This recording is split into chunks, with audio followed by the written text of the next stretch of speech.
Do you guys remember that time when they rushed here in this country and several others to put out a vaccine with questionable tests, rushed tests, and injected those vaccines into millions of Americans during COVID, not just once, but over and over and over again? Well, it turns out, you're going to be shocked to hear, that might not have been a very good idea, because there's new research out. Alarm bells, genetic fingerprint of COVID vaccine found in 31-year-old cancer patients' DNA. This is a new preprint study, the subheader says, presents the first direct evidence that the genetic material from mRNA COVID-19 vaccines can integrate into the human genome, potentially triggering aggressive cancers, according to the authors. And, you know, as much as we were told by the medical industrial complex that this could not alter your DNA, this can't carry any harmful DNA fragments, there's no danger, just make sure that you take it over and over and over again. Turns out, once again, they were wrong. Joining me now is Dr. Peter McCullough. He is my favorite doctor, but also the author of Vaccines, Mythology, Ideology, and Reality. I highly encourage you guys to go check this out. Dr. McCullough, what say you of this? I mean, I'm sure you're not shocked to hear any of this, because I sat with you just over there several years ago talking about this very subject. And you were trying to sound the alarm. I was trying to sound the alarm. I wasn't the credible one, though. You were trying to sound the alarm as a reputable doctor, the world's most published cardiologist, saying, guys, we need to pump the brakes on this. Now we're seeing headlines like this. They told us it was safe and effective. Greatly disturbing. Originally, Marcus Alden and Yang de Marinis in Malmo, Sweden, showed that Pfizer could integrate into human DNA in a human hepatoma cell line. Now this report, where the code of the synthetic messenger RNA is found for the spike protein, found directly in the human genome of a cancerous cell in a woman in her 30s with, appropriately termed a bladder turbo cancer. Mm-hmm. And this is nearly identical to what Deion Sanders had. Used to play for Dallas Cowboys. So the great concern here is that this synthetic messenger RNA may be oncogenic. And the testing that was skipped was called oncogenicity testing. So it should have been tested in animals to see if it would cause tumors in rats, and it was never done. Because of the Operation Warp Speed, the fact that we were in a pandemic, that was part of the safety studies that they skipped? That was part of the excuse, you're right. But, messenger RNA has been in development now for decades.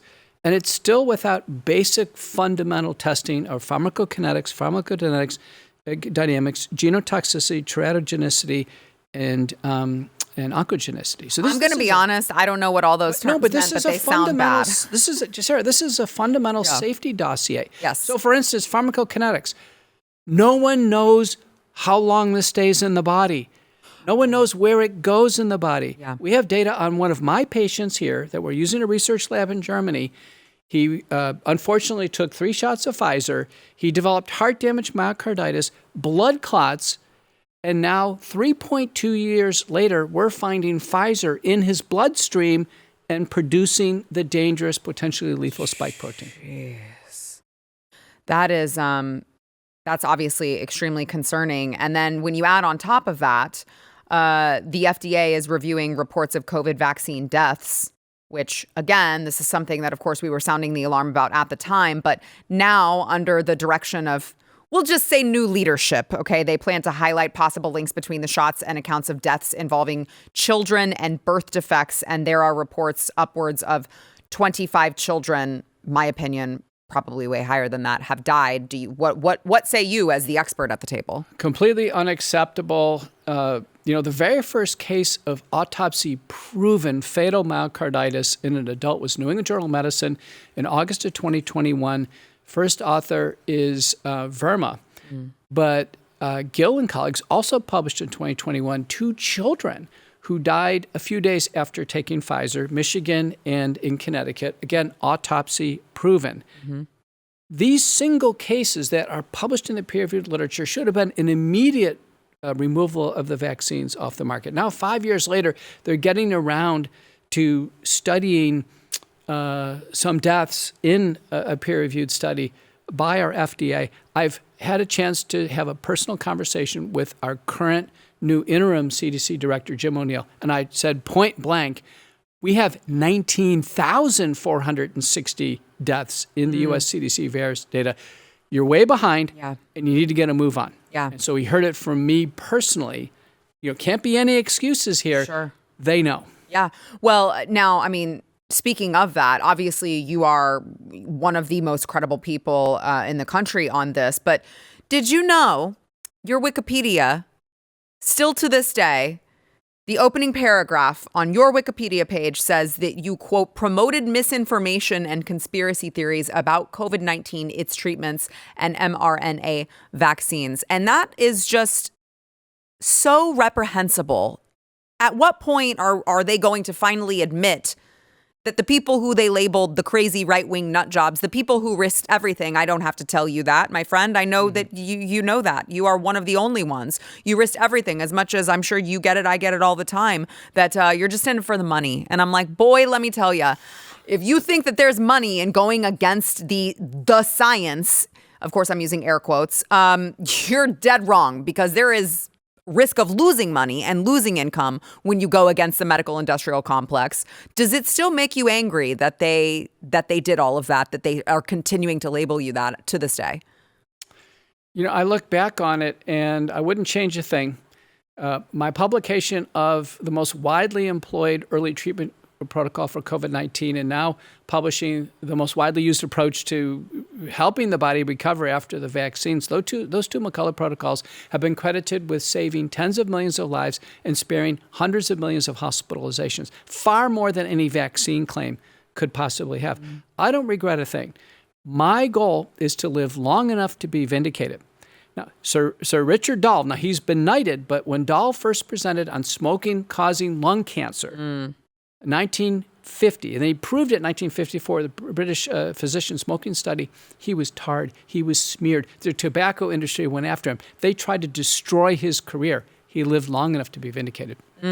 Well, I think that will happen for you, especially with Senator Rand Paul. He is trying to, rustle some feathers over there in the Senate. And he revealed that Anthony Fauci, good friend of the show, Anthony Fauci, was involved in trying to cover up a lot of inconvenient truths during the pandemic. And Senator Rand Paul, he told us this before the election. He is still continuing to tell us this. He is not dropping this with Anthony Fauci. Here's a little bit of him. What we've discovered is that Anthony Fauci was destroying federal records and was encouraging other people to destroy federal records. That is a crime. He testified to the House a year ago and said he wasn't doing that. That's a crime, to perjure himself.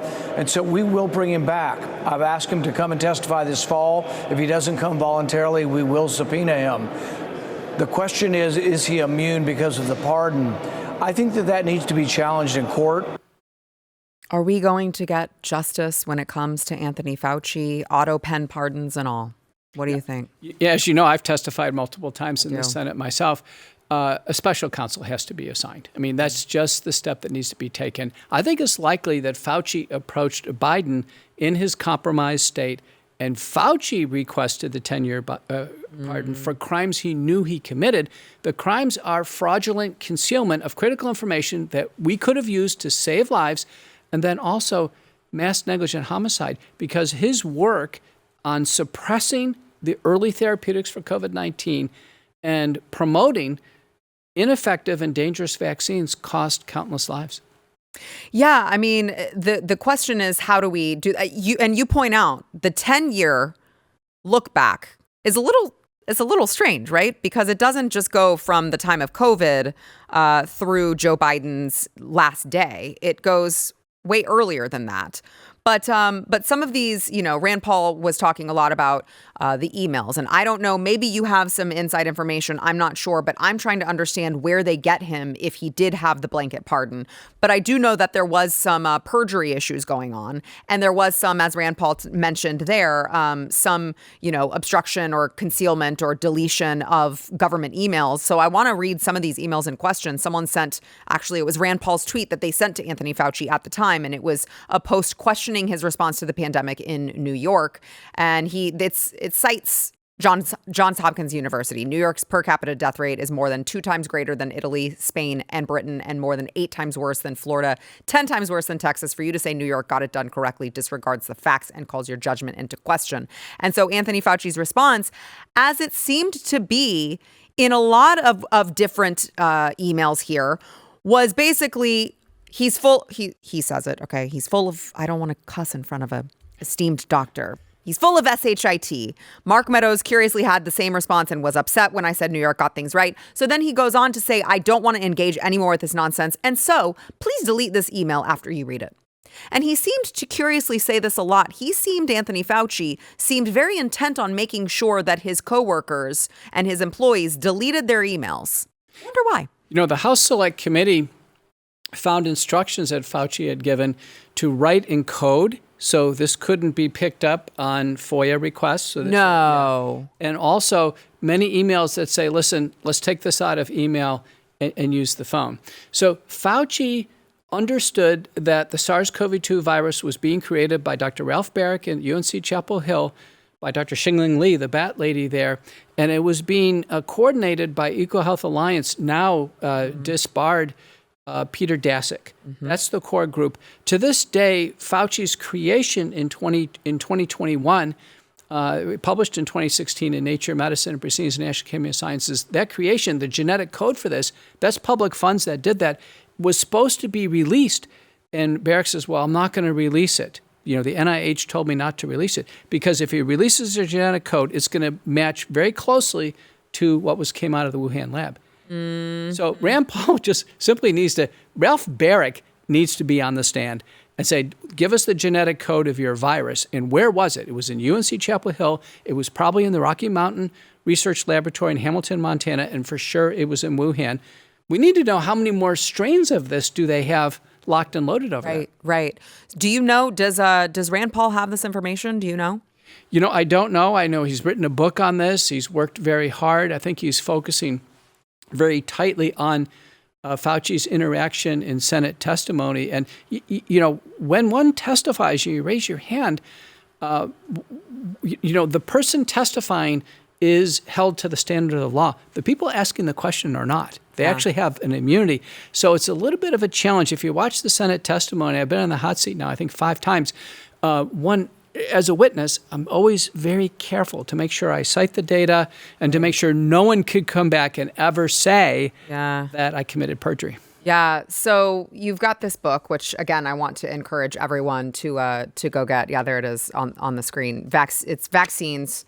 It says what it's about, but it's all about, you know, you explore really how this has turned into more of a religion than an actual true science when it comes to the topic of whether or not vaccines are both safe and effective, and whether or not they can be attributed to the downfall of all of these, you know, diseases. I know measles, they always cite, you know, that the measles vaccine saved so many lives, but then when you look at the sanitation, it seems to track pretty well. Polio, I should say, is the one that you track with the sanitation. And it's like, oh, it turns out when people started washing their hands and doctors started like washing their hands before they operated on people, and people started washing their hands after they went to the bathroom. And there are all these advancements in health. And it turns out that it tracks downward there. Polio was actually water treatment, and probably used to be a summer wave as kids went to the beach. So it's just, remember how they used to do testing of the water because sewage was released into the water? Yeah. But with the Salk field trials, 1.8 million people were tested with the vaccine or placebo or a control. Do you know how many cases of polio they documented? This is right before the release of the vaccine commercially. Less than 200. Wow. So I can tell you right now, a much bigger problem is profound autism. We currently have now 275,000 children in the United States with profound autism, meaning, you know, they can't communicate, they have injurious behavior, head banging, they can't toilet alone, completely disabled the rest of their life. The disablement of young people due to autism is far bigger than polio ever was. We have it all in our book. We've got it down.